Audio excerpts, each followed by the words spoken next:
Hello and welcome to the Public Policy Lab interview series. I'm Judith Levine, the director of the Public Policy Lab, an interdisciplinary research center in the College of Liberal Arts at Temple University. We're hosting a series of conversations with experts on the policy impact of the COVID-19 pandemic. And today my guest is Dr. Douglas Weber, Associate Professor and Director of Graduate Studies in the Department of Economics here at Temple University. Dr. Weber is also a research fellow at the Institute for the Study of Labor. He holds an undergraduate degree in both economics and mathematics from the University of Florida and master's and doctoral degrees in economics from Cornell University.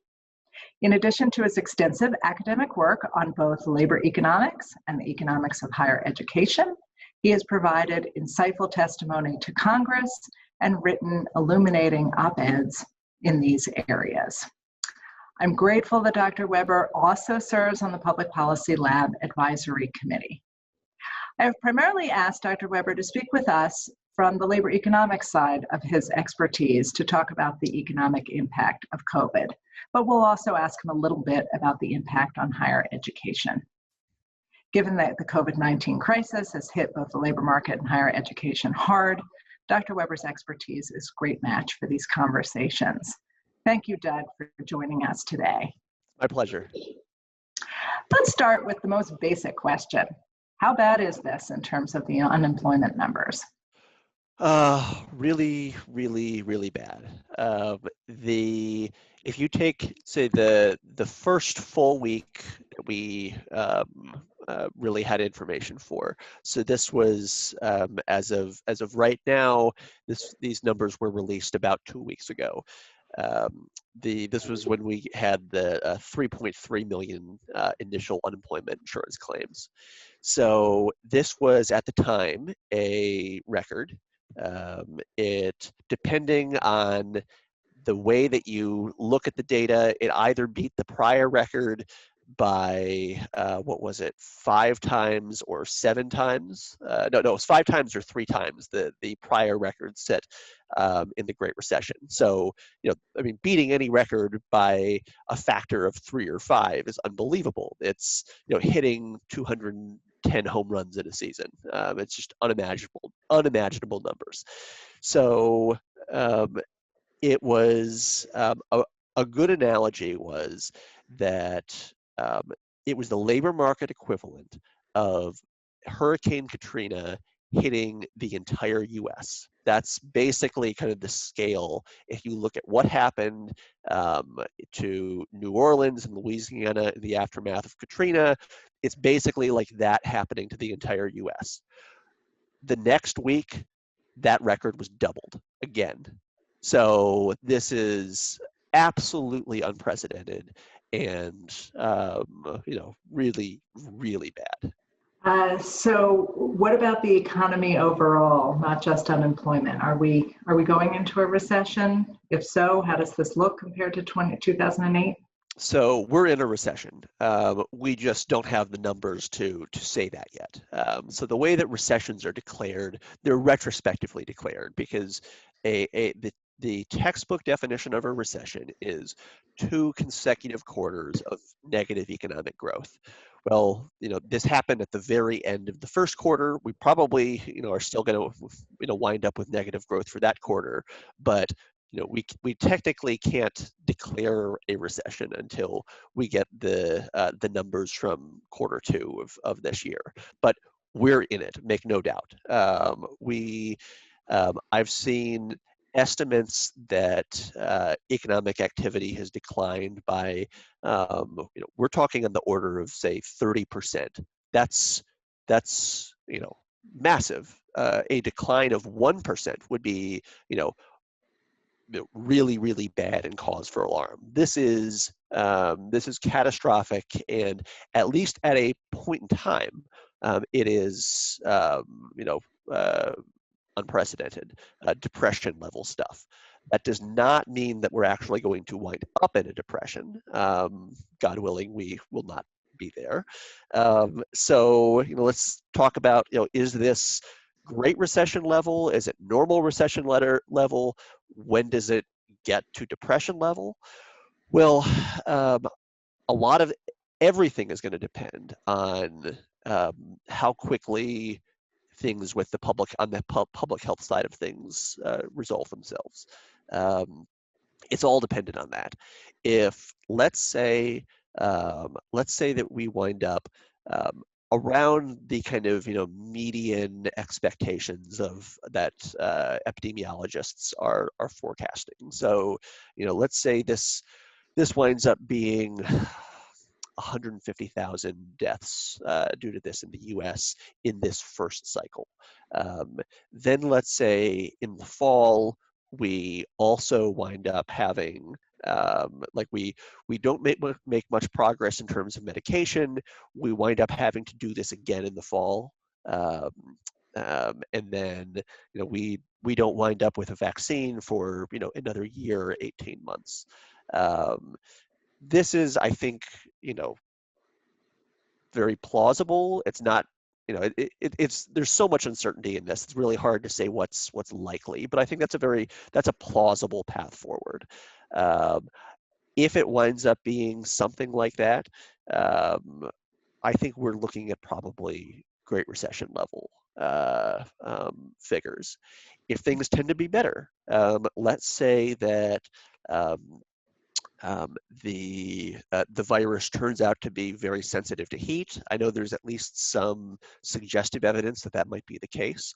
Let's say it's really sensitive to heat, and that we come out of this, we have a really bad, next week or two, but then things get better very, very quickly. Let's say that there are very promising medications that kind of come out over the summer, and so when the next wave of this hits, we don't have to do all this shutdown, and we can, it's certainly worse than the normal flu, but it's just kind of like a really, really bad flu season. Say 3 times the normal flu season or something like that. If that's the case, this is just going to be a normal recession, and we're going to bounce back rather quickly.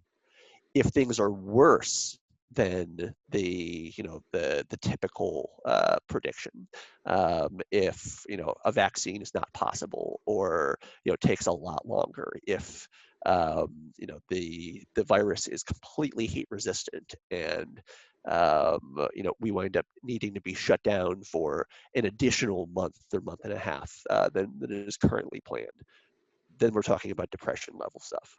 Much of the economic impact is due to the active shutdown itself.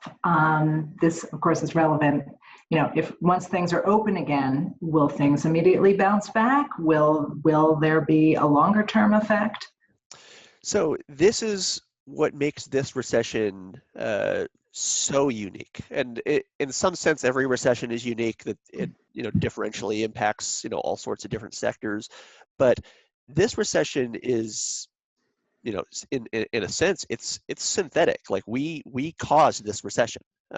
We turned off the economy, and so then there's this hope that, well, okay, if we turn the switch off, then we can turn the switch back on.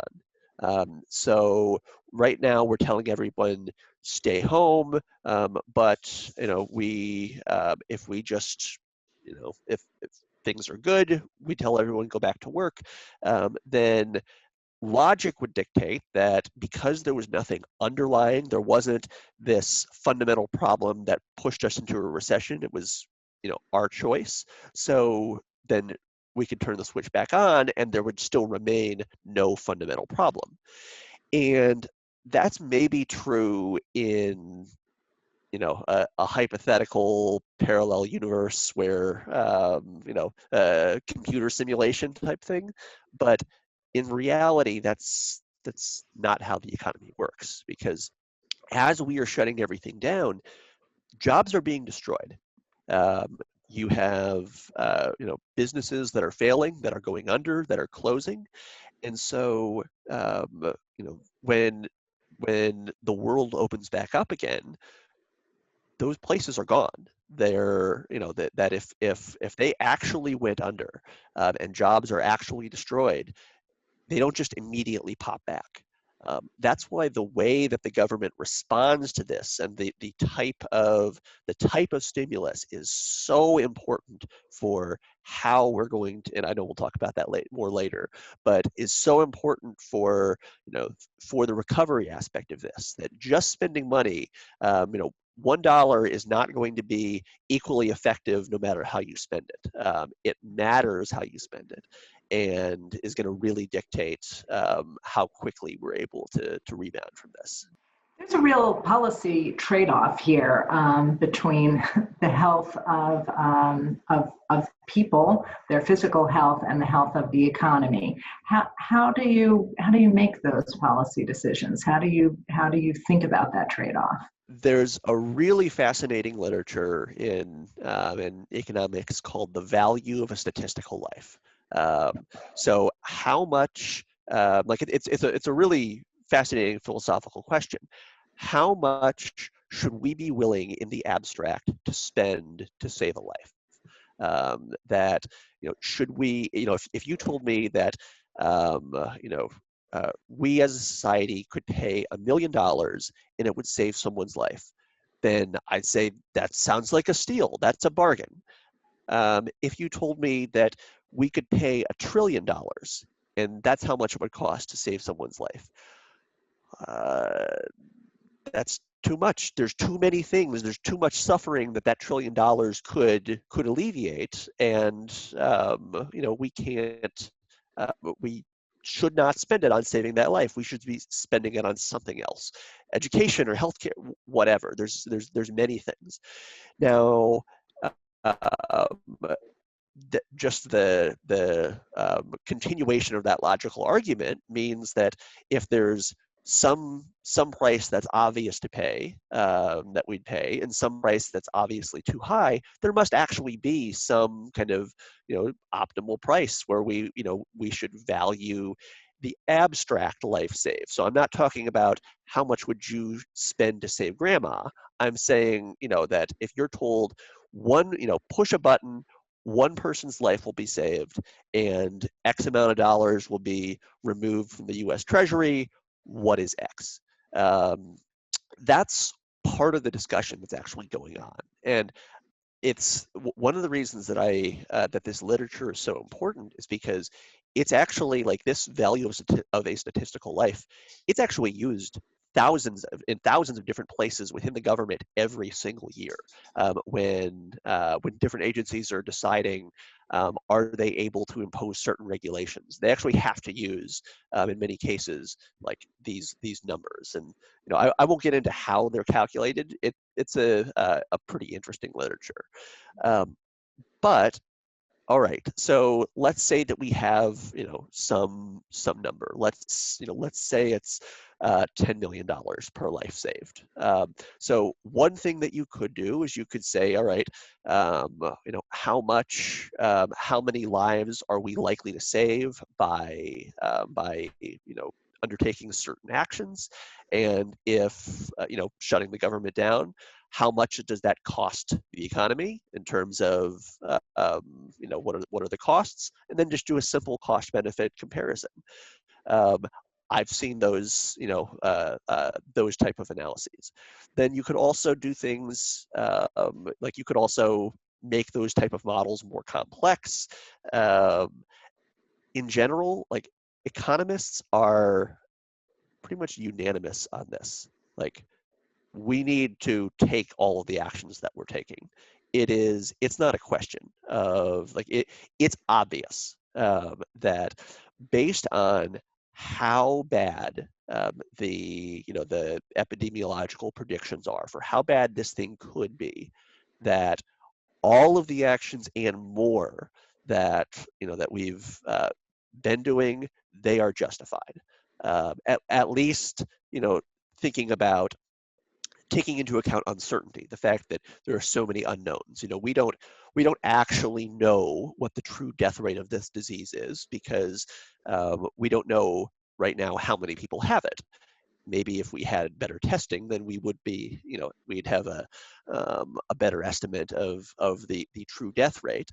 But the point is, given how bad it looks like this thing could be, it's very, very reasonable policy to do what we've done. So this is necessary now and deal with the economic fallout later is Absolutely. sort of the bottom line of that. Yep, the public health has to come first, and then we'll figure everything else out later. Of course, one sort of complicated thing to think through about people's reaction to the policy is that, of course, if these stay-at-home orders are successful in stopping the disease, then it can appear like they weren't necessary. Yeah. If you take an action that then makes something not happen, there are those who could say, well, that was a waste.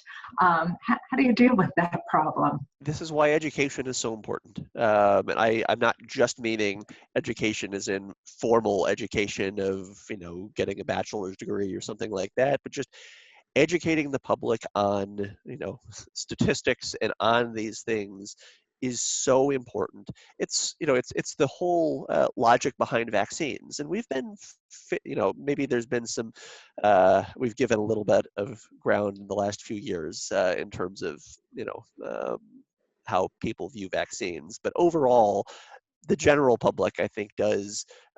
You could say the same thing with vaccines. That no one has polio, so therefore, why should we vaccinate against polio? But we still do it for very good reason. So I'm hopeful that framed in along those grounds, and if this winds up being if we lose 100, 150,000 people, there's that number of people means that virtually everyone in the country is going to have some connection to someone who died or someone who, I'm not saying, direct family, but know someone or know someone who knows someone. That might make it salient enough to people. Getting back to the state of the economy, how far can ingenuity take us in saving the economy? A lot of businesses have been remarkably creative in adjusting to the crisis. I mean, we've got online yoga classes and prepaid restaurant takeout and people offering, advising of all kinds on video conferencing. How much of the blow to the economy can this kind of activity and creativity fill in for? So I think in the short run, it can do quite a bit. I think a good example is higher education. That I'm frankly, shocked in a very positive way how quickly higher education was able to mobilize and go from virtually no one having ever taught online to everyone teaching online. And don't get me wrong, there are problems, but I think it's gone remarkably well. And I think in the short run, everyone's kind of understanding and everyone's kind of, rallied together, and people are willing to make sacrifices. And I think a lot of that stuff can work fine in the short run. But in the fall, if all of higher education is still online, I don't think that there's going to be the same understanding that it seems difficult to believe that any of the things that you mentioned are going to be acceptable long-term solutions for people, that they're not going to be willing or able to spend the same money on any of those services as a long-term solution. And so I think for right now, when everyone is as much as possible feeling kind of rah, let's beat this thing, I think that works. But I hate to be pessimistic, but I don't think that that's going to be a long-term solution. I'm sure many people are quite relieved that a federal aid package has been passed, but it's a complicated one, and some folks might not fully understand exactly what it does and whether that is sufficient. It would be terrific if you could describe what the aid package does. And because there are multiple parts of the package, let's take it piece by piece. Can you first describe what the package does for individuals and individual families? Of course. So for individuals, if you earn less than $75,000, then did over the past year, then you're going to be getting a check for $1,200. If you are if you file with your spouse and you jointly earn less than 150,000, so 2 times the individual limit, then you'll be getting a check for $2,400. So this is means tested. So as you earn more than that, it phases out. So for individuals, it phases out at 100,000. For married couples at 200,000. That basically, the benefit gradually declines. I can't do the math on the fly in my head, but I think it's something like for every $5 extra you earn, then $1 of the benefit goes away, something along those lines. If I can just interrupt, I mean, this is a sort of classic way that programs like this are structured, but this is quite a high cutoff compared to many other programs. Yes, yeah, that's absolutely right. Like this is hitting. So if the median household income, like we're talking in say $60,000, this is well above median. This is a lot of money to people that of course, everyone who we would call, impoverished, but also well into what we would define as the middle class, will be receiving this money, and I think that's justified. And I think it's also good that it's means tested. That it should. There are.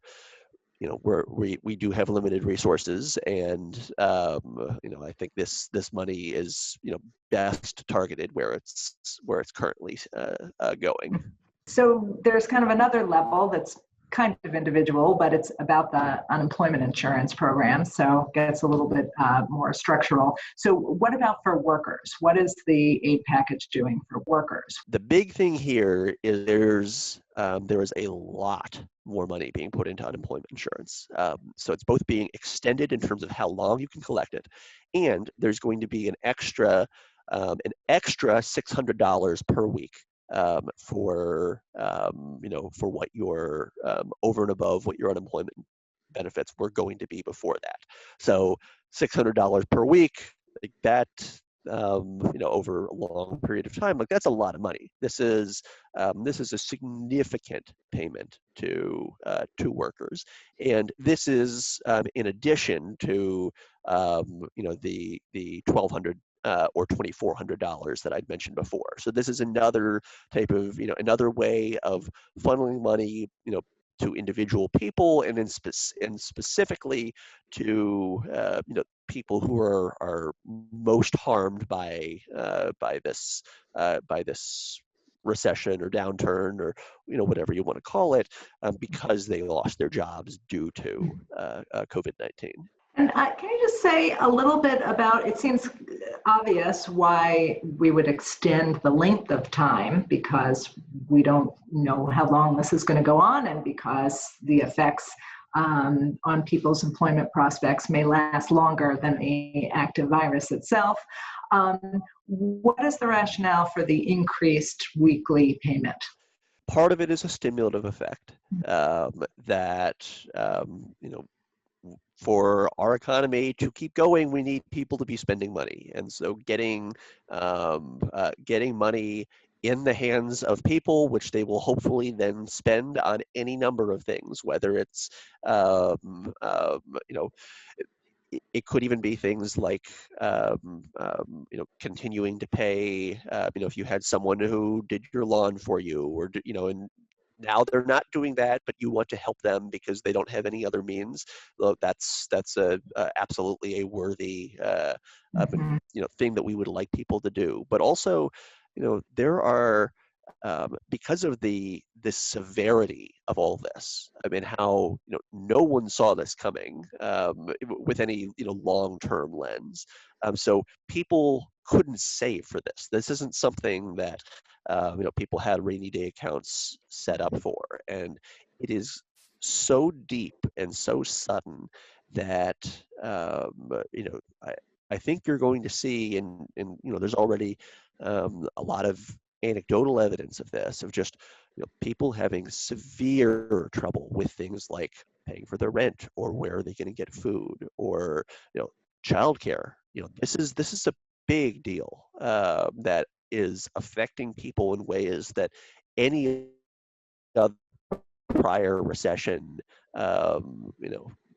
it didn't happen. And so, so part of it is a stimulative effect, but part of it is just an acknowledgement that this has the potential to be far more painful than anything else that anyone in this generation has experienced economically. Sort of hidden in your comments was something I just think important to highlight, and that is the number of workers who do not have paid sick leave. And so you mentioned the lawn care provider, for instance. Yep. So I do think this is highlighting this huge inequality in our labor market about who has paid sick leave and who doesn't. And this is not just a normal economic downturn where people are losing their jobs. This is one where they may be out of work because of sickness, and that there's a high likelihood of that. So this is highlighting that huge inequality. Absolutely, and it's so I'll quickly respond to that in two ways. So one, it's not just like the lack of paid sick leave is not just an inequality issue, which it absolutely is, but it's also a public health issue, because if you have, in this case, we Right. want sick people to stay at home, and if they're in a position where they don't have paid sick leave, then they are incentivized to come to work when they are sick, which is potentially facilitating the spread of the virus. So like this, it's everything is an inequality issue, but this is also a public health issue too. Let's just add to that, Doug, that the only people who actually have to show up at work right now are people who are coming into contact with other people. It is disproportionately the case that low-wage workers cannot do their work from home, whereas high-wage workers are disproportionately able to do that. So it's so yes, you're absolutely right. So let's shift now to what the aid package is doing for businesses. So I'll start with small businesses first.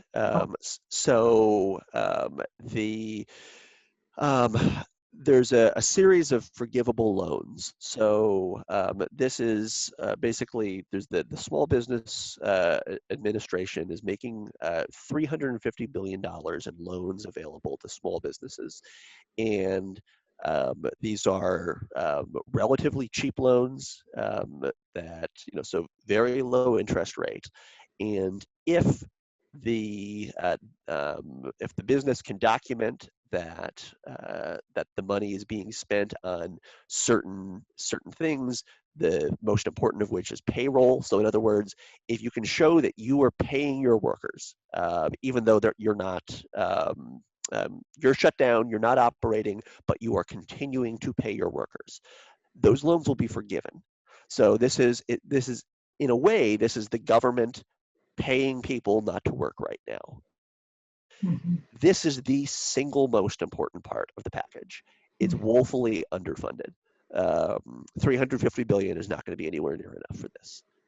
It's going to run out, and it's going to run out very quickly. But this is why it's so important, because I just talked about the unemployment insurance and the payments to individuals. Well, the payments to individuals, $1,200, $2,400, yes, that's really important for a point in time to keep you afloat. That, I need to get food on my table tonight. That money is going to, be indispensable. Unemployment insurance so the unemployment provision that I mentioned, it lasts for 4 months. That's good. That will keep people afloat for a period of time.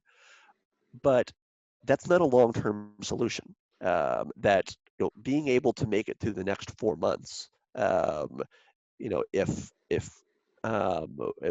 we wake up 4 months from now and all of these jobs don't come back, then it doesn't matter that you had generous unemployment benefits for the last 4 months. You're going to be in a we're going to be in a depression. You're not going to be able to get a job, and your next 5-10 years are going to be economically awful.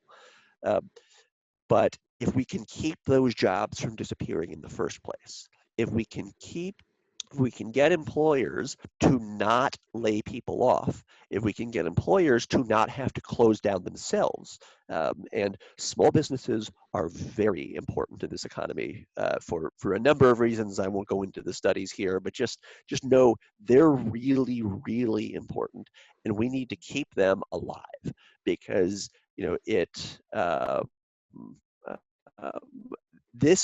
this is what would allow us to be able to flip on the switch and then very quickly bounce back. The more that we can keep those jobs from actually disappearing, because once they're gone, they're gone. Once the family-owned restaurant disappears, well, now the place is vacant, and you have to have someone else who opens it. It's very hard to create a business. It takes time.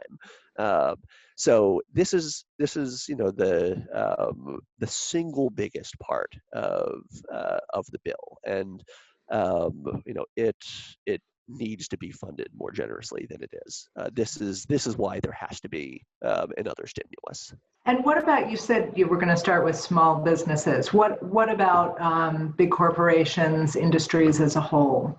So there's also money that's targeted to various larger corporations. It's some of it is in forgivable loans, some of it is in grants. The forgivable loans no, sorry, I don't think there are many forgivable loans for the bigger businesses. The loans, we're going to see that money again. It's kind of like in the Great Recession when we bailed out the auto industry. That the tax-paying public made money on that deal.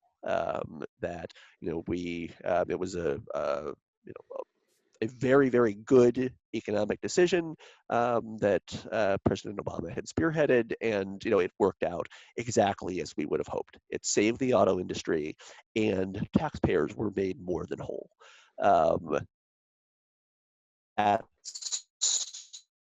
That's likely going to happen again for the portion of these that are loans. Some of that is just money, grants that we won't get back. I think there should be less of that in the bill. Now, that's not saying that there isn't some justification for spending some of this money for larger corporations, because we do need to have, let's say, a transportation industry. We have to have airplanes. We have to have an airline industry when things open back up, and if we can't let them all fail right now. So if we want to have an economy that looks anywhere near as strong as what we had, in calendar terms a month ago, but it feels like it was 10 years ago. If we want to have that economy back, we have to have the infrastructure and the supply chains and the airline industry and all these things that, yes, it does feel like we, like this is a bailout, and we, feel a little icky about giving that money to, certain people. But I do think it's necessary in some circumstances. I would much rather it be, though. I think it would have been a much better decision to have it be in, long-term zero interest or very low interest loans, and that would have been much better. And instead, put a lot more money toward the small business payroll part of things. Can you just summarize a little bit what your overall take is on the ways in which the package is good and the ways in which it falls short? Sure. What's the general takeaway from all parts of it? So I'd say the general takeaway is we need to do everything we can to preserve jobs and to preserve the current links that exist between people and their jobs. The bill does some of that, which is good. It doesn't do enough of it. Let's turn a little bit to your expertise about higher education. You've already talked some about sort of being impressed with how, in the short term, higher education has jumped in and made this work for this semester.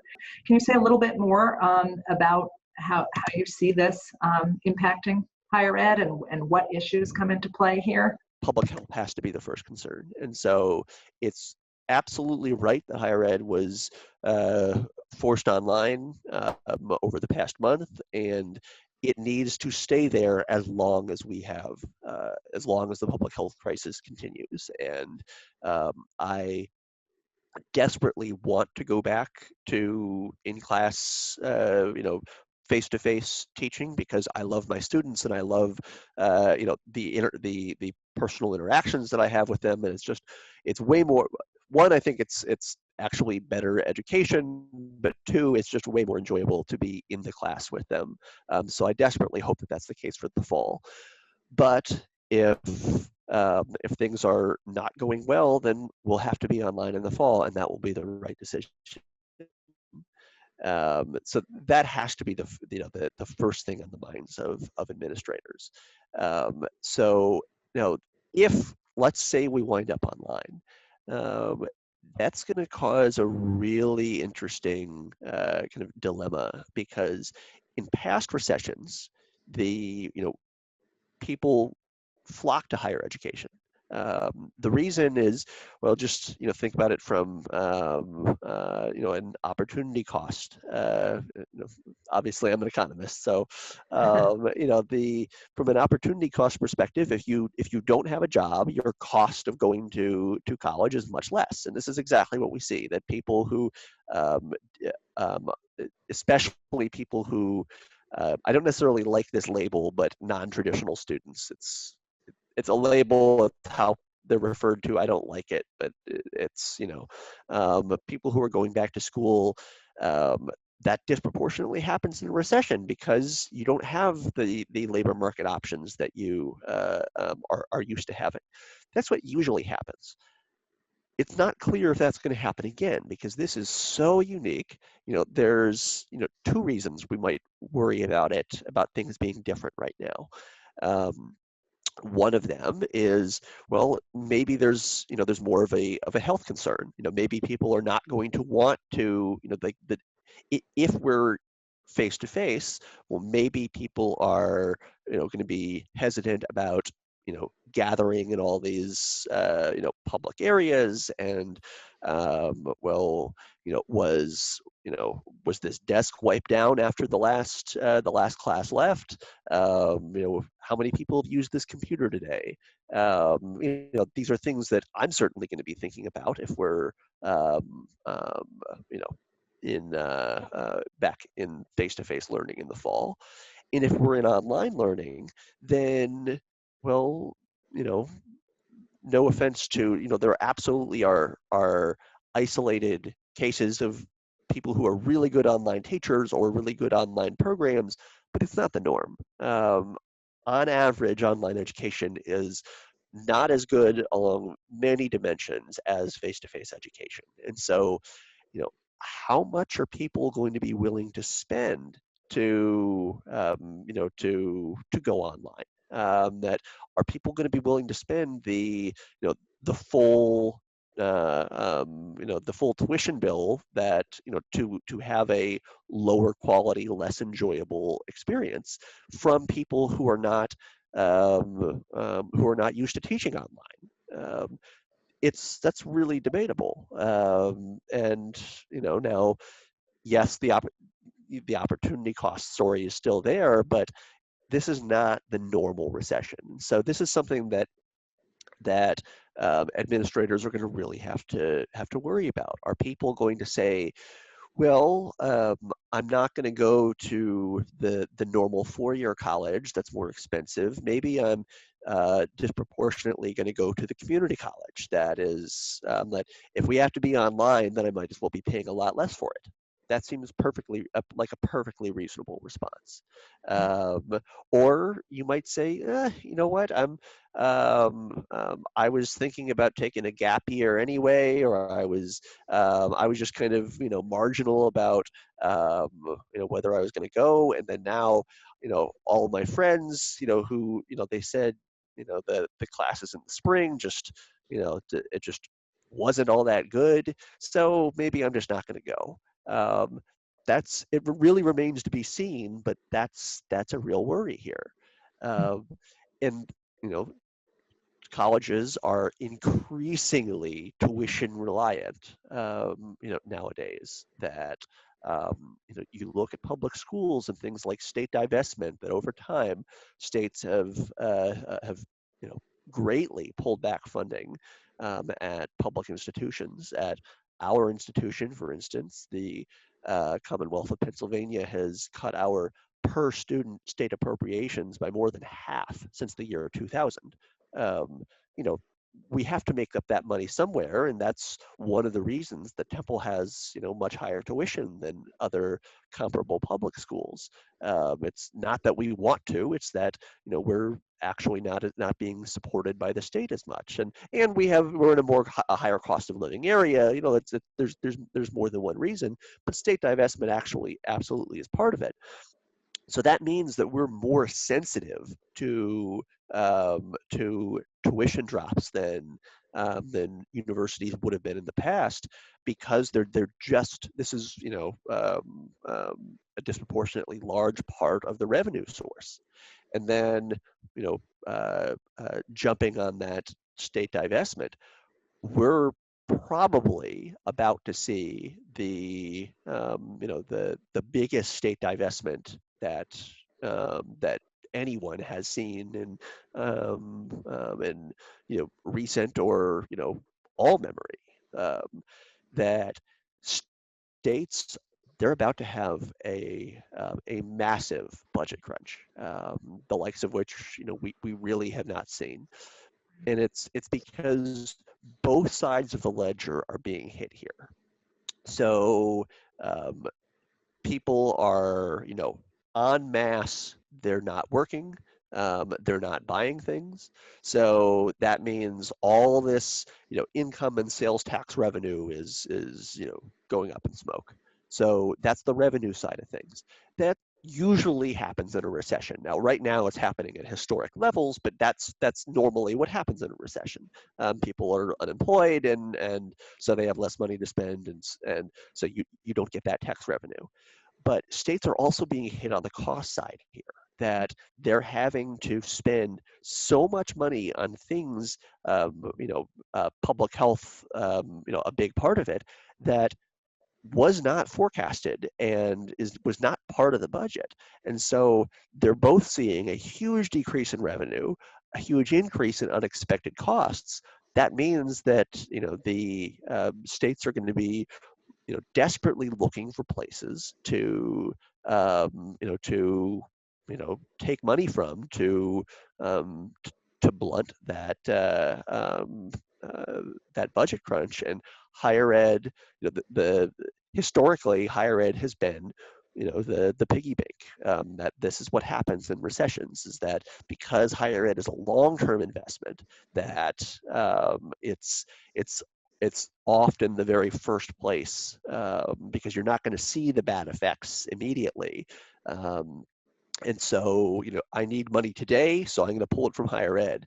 Well, if that's what happens in normal times, you have to think that it's going to be that story on steroids over the next few months and potentially years. While you were talking about higher ed and things might not immediately bounce back, even if institutions reopen and have online classes, and people are still going to be worried about the keyboard and the desk and the doorknob. That statement I'm sure you mean it to also apply to the economy at large. Once restaurants are open, are people going to be going? Are people going to be going to sporting events and concerts and going into stores that they don't need the items from? This is a really, really good point. And it's one of the reasons why I don't believe that this is going to be the quick flip the switch and we go back to normal. I'm not going to go out to restaurants for a while, or to go in really crowded places. That I have moderate to severe asthma, and if I get COVID-19, I'm worried about the complications, and that's going to be true of a lot of people. So let's just say that the typical restaurant, let's say they see a 10% drop in revenue. Well, if they see a 10% drop in revenue, a lot of places, and by the way, that might be optimistic, saying that only 10% of people are going to hold back their consumption. And it's not just for the fear of public health reasons. It could be you're worried about the second wave of this coming in the fall, and maybe you didn't lose your job this time, but you're worried that you're going to lose it if we have to do this in the fall. So now you're going to start saving money, and you're not going to spend as much. That holding back of spending, that literally is what puts us into a recession. That will cause businesses to go under, and which in turn will cause more people to lose their jobs, which in turn causes less money to be spent on stuff. And now we're in the traditional recession cycle. So this is why I think we're unlikely. Again, I really desperately hope I'm wrong on this, but this is why I think it's unlikely that we're going to have that very quick turnaround. Quite understandably, you have painted a fairly bleak picture of what we're facing. As we conclude the conversation, is there anything you're hopeful about? Is there any reason for optimism here? It's hard to find one. Maybe with the degree to which people have rallied around each other, and there's you can absolutely find evidence of certain states and localities making really good decisions, and of people being very selfless and self-sacrificing, and trying to do what for the common good. And like I'd mentioned before with higher ed, like kind of making this massive transition, way quicker than I ever would have thought. So these are isolated, strong points that shouldn't be discounted. But overall, I can't in good faith say that I'm optimistic about that there's going to be any big silver linings that will in any way come close to justifying the massive pain that people are already feeling, and are going to be feeling for a long time. Well, Doug, I really appreciate your taking time to talk about this. It's there's a lot of swirling information, and I think people are kind of trying to get the latest numbers. It's nice to be able to stand back and sort of talk about the big picture, and I really appreciate your expertise and your thoughts on this. May we have an interview sometime in the future on other policy issues that have a much more rosy outcome.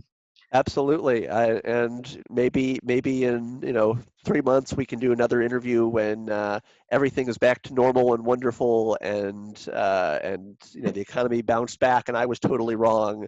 And I'd love to make you explain why you were so wrong. Yes, Let's look forward to that. I really hope I can do that. Okay. Well, thank you. Take care, Doug. Thank you very much. Thanks.